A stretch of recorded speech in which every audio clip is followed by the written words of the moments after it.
বুখারী শরীফের 5971 নম্বর হাদিসের বর্ণনা। এক ব্যক্তি আল্লাহর রাসূল সাল্লাল্লাহু আলাইহি ওয়াসাল্লামের কাছে এসে বললেন, ইয়া রাসূলুল্লাহ, মান আহাক্কু বিহুসনি সাহাবাতি, আমার কাছে সবচেয়ে উত্তম ব্যবহার পাওয়ার অধিকারী কে? রাসূলুল্লাহ জবাব দেয়, উম্মুকা, তোমার মা।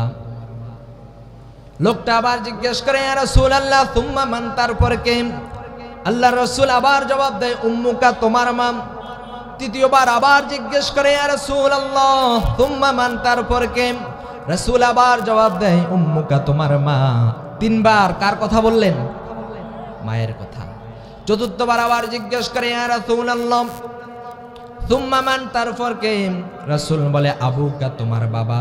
প্রথম তিনবার মায়ের কথা বললেন। কেন বললেন? কারণ মা এমন তিনটা কষ্ট সহ্য করে, যেই তিনটা কষ্ট পৃথিবীর কোনো বাবা সহ্য করতে পারে না।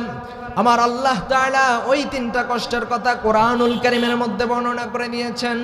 আল্লাহ রাব্বুল আলামিন বলেন, হামালাতহু উম্মুহু কুরহা ওয়া ওয়াদাআতহু কুরহা ওয়া হামলুহু ওয়া ফিসালুহু 30 শাহরা।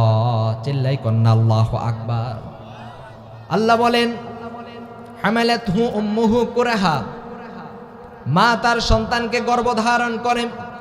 পৃথিবীর কোনো বাবা সন্তানকে গর্ভধারণ করতে পারে না। পারে নাকি? আওয়াজ করে বলেন, পারে?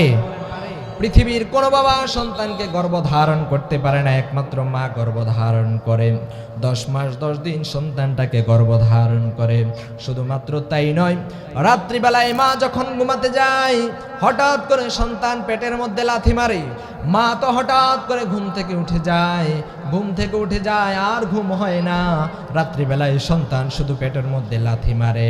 আমার রাসূল বলেন, মা যে রাত্রিবেলায় ঘুমাতে পারে না, এজন্য আমার আল্লাহ তাআলা ওই মা সারা রাত ইবাদত করলে যেই পরিমাণে সওয়াব হবে, আল্লাহ তাআলা মায়ের আমলনামায় ওই সওয়াবটা লিখে দিবেন। সুবহানাল্লাহ। আর জোরে পড়তে পারেন নাই? সারা রাত ইবাদত করলে যেই সওয়াব, মায়ের আমলনামায় আল্লাহ ওই সওয়াবটা লিখে দিবেন। আবার দিনের বেলায় মা যখন খাবার খেতে যায়, বাচ্চা যখন ছোট থাকে, পেটের মধ্যে ছোট অবস্থায় আস্তে আস্তে বড় হয়।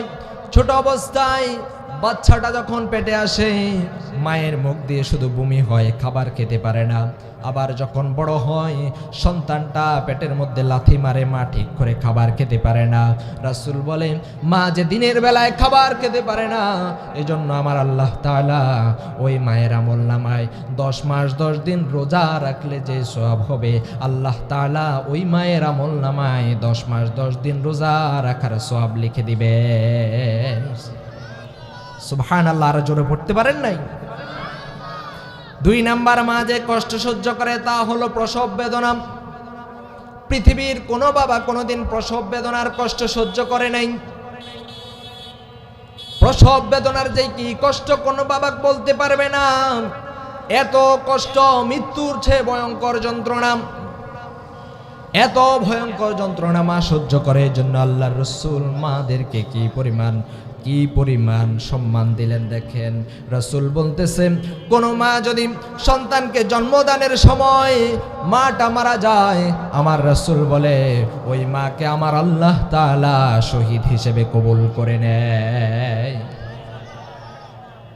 আবার কোন মা যদি সন্তান জন্ম দেওয়ার পর বেঁচে যায়, সন্তান জন্ম দিয়েছে, মাটা বেঁচে গেছে, রাসূল বলে মা যে বেঁচে গেল, এজন্য আমার আল্লাহ তাআলা কোন পুরুষ যদি জিহাদের ময়দানে জিহাদ করতে যায়, সেখানে জিহাদ করে বিজয় অর্জন করে ফিরে আসে, আল্লাহ যেইভাবে তাকে গাজীর মর্যাদা দান করে, তেমনি ভাবে মা সন্তানটাকে জন্ম দেওয়ার পর যদি বেঁচে যায়, আমার আল্লাহ তাআলা ওই মাকে গাজীর মর্যাদা দান করে দেন। কি মর্যাদা! 3 নাম্বার, মা সন্তানকে দুধ খাওয়ায়। পৃথিবীর কোনো বাবা সন্তানকে বুকের দুধ খাওয়াতে পারে না। মা জানে সন্তানকে দুধ খাওয়ানোর কারণে তার শরীর হয়তো নষ্ট হয়ে যাবে, তার চেহারা হয়তো আগের মতো সুন্দর থাকবে না, কিন্তু তারপরেও কোনোদিন মা কখনো গাফলতি করে না। এজন্য কিতাবের মধ্যে এসেছে মায়ের দুধের ঋণ দিতে গিয়ে সন্তান যদি তার গায়ের চামড়াটা কেটে দিয়ে দেয়, গায়ের চামড়া কেটে যদি জুতাও বানিয়ে দেয়, তারপরও মায়ের এক ফোঁটা দুধের দাম হবে না। সন্তানটা যখন প্রসব করে মা, প্রসব করার সময় যখন হয় তার 6 মাস পূর্বে আমার আল্লাহ তাআলা ওই সন্তানের জন্য রিজিকের ব্যবস্থা করে দেন। সুবহানাল্লাহ পড়েন।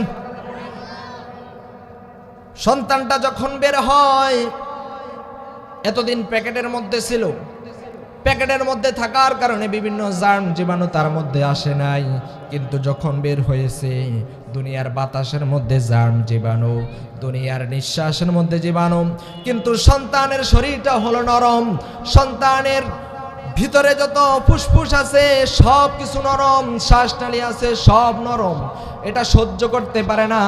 এই যে জার্মগুলা প্রবেশ করে, কিতাবের মধ্যে এসেছে ওই মায়ের প্রথম যেই দুধ, যেটাকে শাল দুধ বলা হয়, ওই দুধটা যখন সন্তান পান করে, আমার আল্লাহ তাআলার সাথে সাথে যত জীবাণু শরীরের মধ্যে প্রবেশ করে সমস্ত জীবাণুকে মুহূর্তের মধ্যে ধ্বংস করে দেয়। কি পরিমাণ মর্যাদা, কি পরিমাণ মায়ের দাম, কিন্তু আমরা মায়ের দাম দিতে জানি না। তাই বলে কি বাবার দাম কমে গেল নাকি? না, বাবার কথা আল্লাহ তাআলা চতুর্থবারেও যদি বলেছেন, রাসূলুল্লাহ চতুর্থবারেও যদি বলেছেন। অন্য হাদিসে এসেছে, তিরমিজি শরীফের হাদিস, হযরত আব্দুল্লাহ ইবনে ওমর রাদিয়াল্লাহু তাআলা থেকে বর্ণিত, তিনি বলেন, রিদার রাব্বি ফি রিদাল ওয়ালিদ, কোন সন্তানের উপর যদি কোনো বাবা সন্তুষ্ট হয়ে যায়, বাবাটা রাস্তা দিয়ে হাঁটার সময় মানুষকে বলে বেড়ায়, আমার এই সন্তানটা খুব ভালো হয়েছে, আমার এই সন্তানটা আমাকে দেখে, আমাকে খাওয়ায়, আমাকে খুব ভালোভাবে যত্ন নেয়, রাসূল বলে ওই যে সন্তানটা এই কথাগুলো বলেছে, আমার আল্লাহ তাআলা ওই সন্তানের উপর খুশি হয়ে যায়। বাবা যে এই কথা বলেছে, আমার আল্লাহ ওই সন্তানের উপর খুশি হয়ে যায়। আবার ওয়াসাখাতুর রাব্বি ফি সাখাতিল ওয়ালিদ, কোন বাবা যদি সন্তানের উপর রাগান্বিত হয়ে যায়, রাস্তাঘাটে হাঁটার সময় বাবা ডাক দিয়ে বলে, আমার এই সন্তানটা ভালো হয় নাই, আমার এই সন্তানটা আমাকে দেখে না, আমার এই সন্তানটা আমাকে নির্যাতন করে, রাসূল বলে ওই সন্তানটা ওই কথা বলার কারণে আমার আল্লাহ তাআলা ওই সন্তানের উপর রাগান্বিত হয়ে যান। আমার আল্লাহ তাআলা যদি কোনো সন্তানের উপর রাগান্বিত হয়ে যায়, কোনো বান্দার উপর যদি রাগান্বিত হয়ে যায়, ওই বান্দার বাঁচার আর কোনো উপায় আছে? আওয়াজ করে বলেন, বাঁচার উপায় আছে? আর কোনো বাঁচার উপায় নেই। এজন্য প্রিয় ভাইয়েরা আমার, কোন ব্যক্তি যদি তার মায়ের দিকে এক নজর মায়ার নজরে তাকায়, আল্লাহ রাব্বুল আলামিন ওই সন্তানকে একটা কবুল হজ্জের সওয়াব লিখে দেন।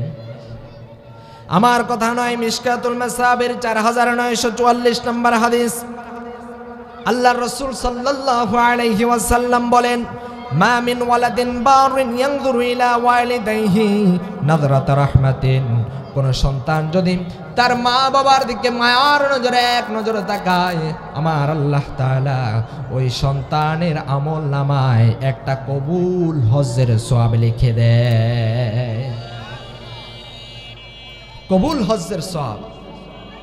সাহাবীরা জিজ্ঞেস করে, ইয়া রাসূলুল্লাহ, কোন সন্তান যদি তার মায়ের দিকে একবার না তাকিয়ে দৈনিক 100 বার তাকায়, 100 বার যদি মায়ার নজরে তাকায়, তাহলে কি হবে?